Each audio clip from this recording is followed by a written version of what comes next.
As a parent, you may be worried about germs in the environment, and is there something you should do to protect your child from those germs? So let's take the circumstance where you get a letter from the school that says that there's head lice in your child's class. What should you do? Do you panic? Do you immediately go to your doctor? No, don't panic.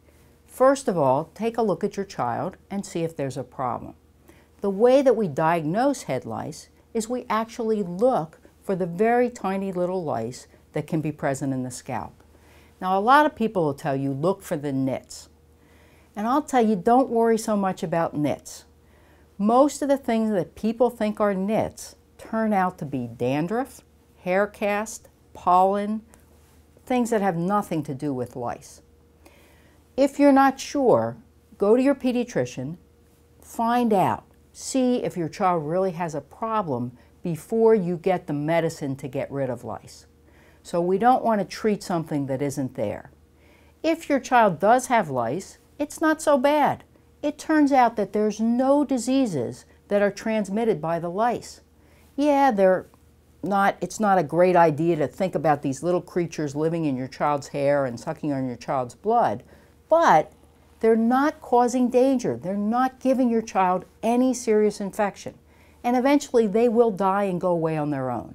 You can speed that process by using one of the over-the-counter medicines for lice. A lot of people then say, well, what else do I have to do in the house? Do I have to throw out his ball cap? Do I have to throw out his yarmulke? What else do I have to do? Well, it turns out that lice have very little small legs. They don't jump from head to head.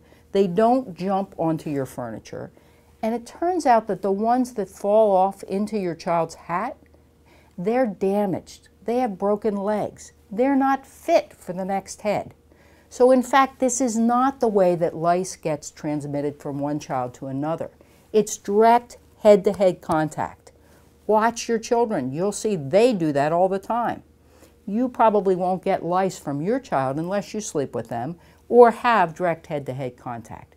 Because remember, tiny little legs, they can't jump, they can't leap from one place to another. So if you find out your child has lice, they're treatable, you can get rid of them. If it's just someone else in the kindergarten, don't worry about it so much. It's not a serious illness.